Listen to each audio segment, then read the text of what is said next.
रानी सा, बड़ी रानी सा, सब जनानियों ने ये क्या दर्पण पे ये मिट्टी क्यों लगा रही हैं? जब तक रावल साहब वापस नहीं आ जाते हम अपना चेहरा दर्पण में नहीं देखेंगे। पर रानी सा, आप कुछ कहने आए थे? बड़ी रानी सा, सब जनानियों ने बुलाया है, आपने भी।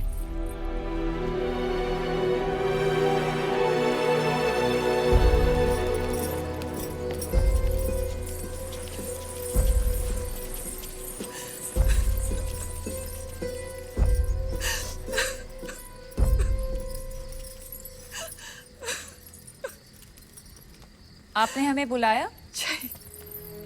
बड़ी रानी सा, आपने हमें बुलाया? हमें 2 क्षण रो तो लेने दीजिए।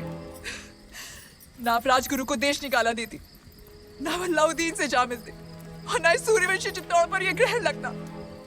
अगर आज हमारे रावल साहब दुश्मन के हाथों में, तो इसमें दोष आपका है, आपके इस रूप का है। और देखने वाले की बुरी नजर का नहीं, उसकी नियत का नहीं है। और उसकी सजा तो मेवाड़ भुगत ही रहा है, पर सजा तो आपको मिलनी चाहिए। पर हुक्म, जिसका दोष ही नहीं उसे क्या सजा देंगे? जहर खिला दें, कुएं में धकेल दें या कारावास में डाल दें? सुल्तान की शर्त मानकर पद्मावती को वहां भेज दिया जाए। बड़ी रानी सा, एक औरत होके आप ऐसा बोल रही हैं? इन्हें वहां भेज दें, सुल्तान के हवाले कर दें? असंभव।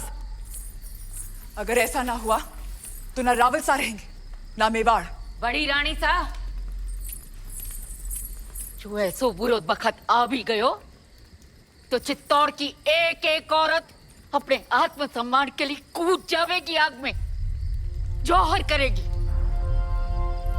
पर अपनी छोटी रानी ने गढ़ के बाहर पग भी न धरने देगी। हम आप लोगों को अपना दुख कैसे समझाएं?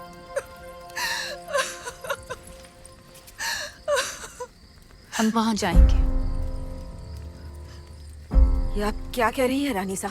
असुरों का विनाश करने देवी को भी गढ़ से उतरना पड़ा था। हम क्या, हम बस इंसान हैं, हम तो सिर्फ चित्तौड़ की चौखट पार करेंगे। और आप शायद भूल गए रानी सा कि राजपूती कंगन में उतनी ही ताकत है जितनी राजपूती तलवार में।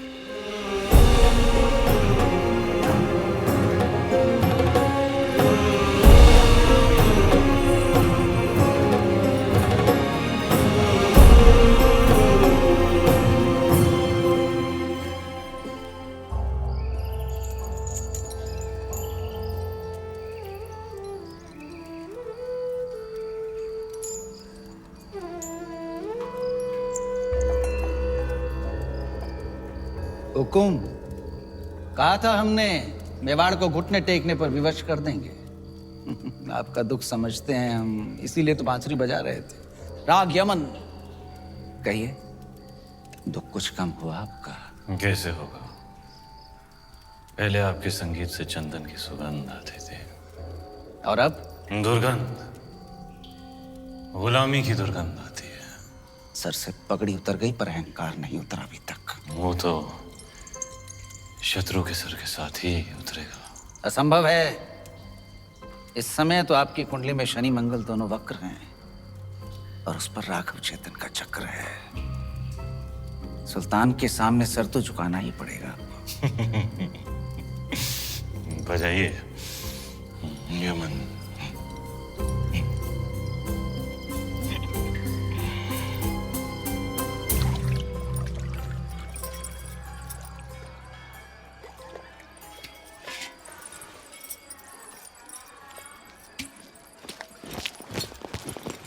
अंदाता हुकुम, ये वही तलवार है जिसने मेवाड़ और राजपूती मान की रक्षा का जिम्मा लिया था। पर आपने तो स्वयं वहां जाने का निर्णय ले लिया, सर झुका दिया हमारा। लीजिए तलवार और काट दीजिए सर। रावल साहब को वापस लाने का यही एक रास्ता है।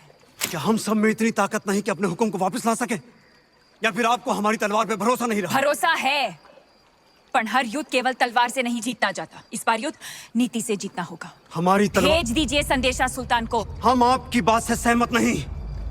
एक भाई होने के नाते। ये बिनती एक बहन की नहीं, आदेश है मेवाड़ की रानी का।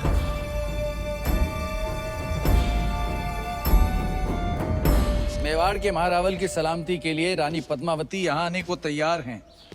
बधाई हो सुल्तान, आपकी इच्छा पूरी हुई। आगे बढ़ो ब्रह्मचारी। जी, पर उनकी कुछ शर्तें हैं। रानी साहिबा अपनी 800 दासियों के साथ आएंगी। मंजूर है। उनकी व्यवस्था जनान खाने में की जाए, जहां कोई मर्द मौजूद ना हो। मंजूर है। आते ही वो रावल जी से मिलेंगी, उनकी रिहाई के बाद ही वो सुल्तान से मुलाकात करेंगी। मंजूर है। और आखिरी शर्त, पर ये तो संभव ही नहीं है सुल्तान। क्या चाहती हैं रानी पद्मावती? लिखा है, जब तक राघव चेतन का सर चित्तौड़ नहीं पहुंचता, पालकियां नहीं निकलेंगी। मंजूर है। ये तो अन्याय है सुल्तान। मत भूलिए, मेरी वजह से आप रानी पद्मावती को हासिल करने जा रहे हैं।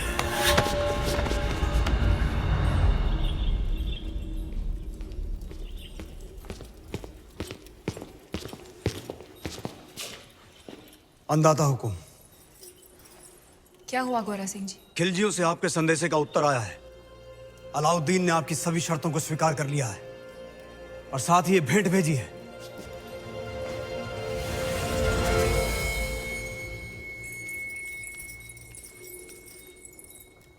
क्षमा करें रानी साहब, आपकी समझ पर संदेह किया हमने। आपने तो चित्तौड़ में बैठे बैठे वहां पर हमारे एक शत्रु को मार गिराया। और अब सुल्तान की बारी।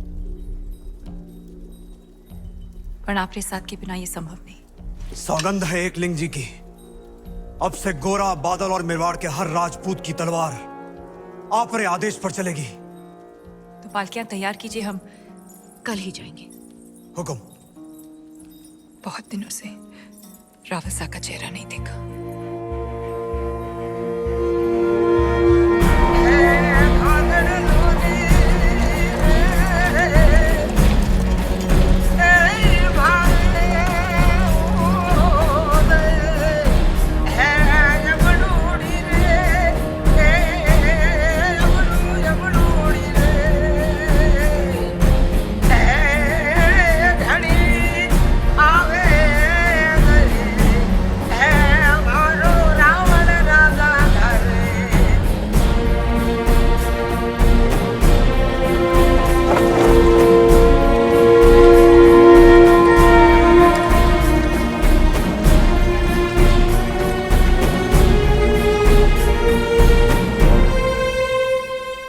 खली बली हो गया है दिल दुनिया से मेरा।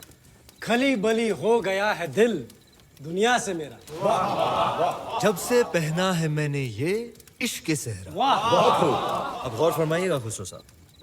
तार वार दिल के सब टूट से गए, नींदों वाले जुगनू रूठ रातों से गए, लग सा गया है ख्वाबों का आंखों में डेरा।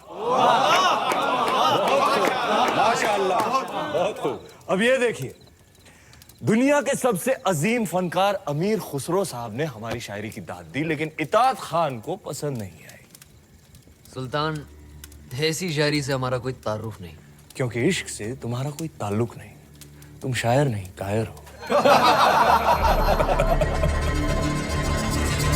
सुल्तान ने अगर तुम्हारे साथ मजाक कर भी लिया तो इसमें इतना क्या बुरा मानना? मजाक नहीं, तौहीन थी अशफाक। बस बहुत हो गया, अब बर्दाश्त नहीं होता। अब या सुल्तान रहेंगे या हम। कहना क्या चाहते हो? यही कि आज रात दरबार में जश्न का माहौल है, तख्त पलटने का वक्त आ गया है।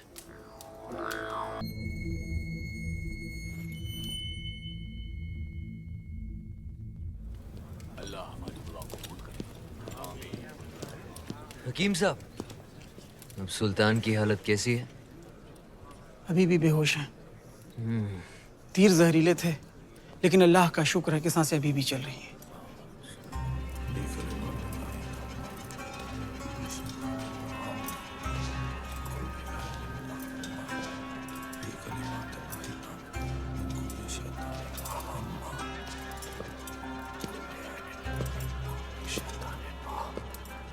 चाचा जान, हम आए हैं आपकी खैरियत पूछने।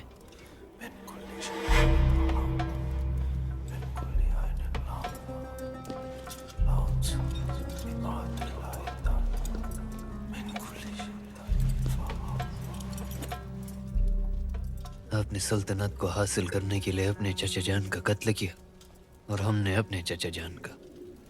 अब इताद खान बनेगा सुल्तान हिंद।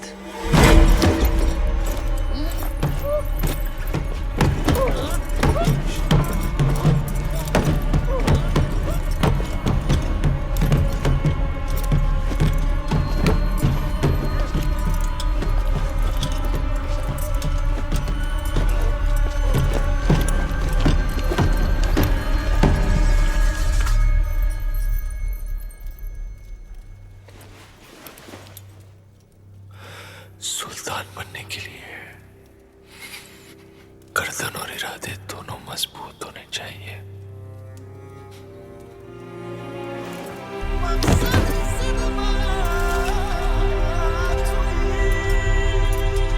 अल्हम्दुलिल्लाह, सुल्तान को होश आ गया। अल्हम्दुलिल्लाह, सुल्तान बाइदबान, सुल्तान बाइदबान।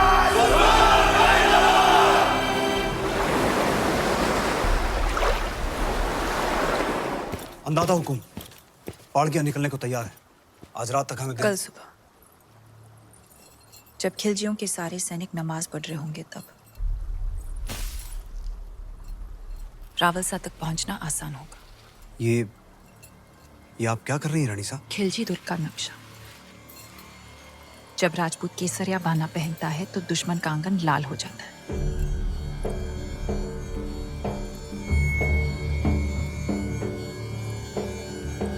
सुल्तान मुबारक हो। नमकूल, जख्म संभालो। खुशखबरी है, चित्तौड़ से पालकियां हमारी सरहद तक पहुंच चुकी हैं। कल सुबह तक रानी पद्मावती आपके रूबरू होंगी। सुभान अल्लाह, सुभान अल्लाह। आई भी तो ऐसे वक्त पे जब हम उनका इस्तेमाल करने के काबिल नहीं।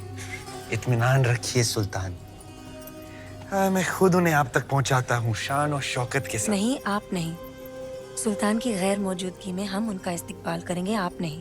अगर सुल्तान चाहे तो। हम भी नहीं चाहते कि रानी पद्मावती पर किसी और मर्द का साया पड़े। ये मुनासिब है। बहुत खूब। मलिकाए जहां महारानी जी का इस्तकबाल करेंगी।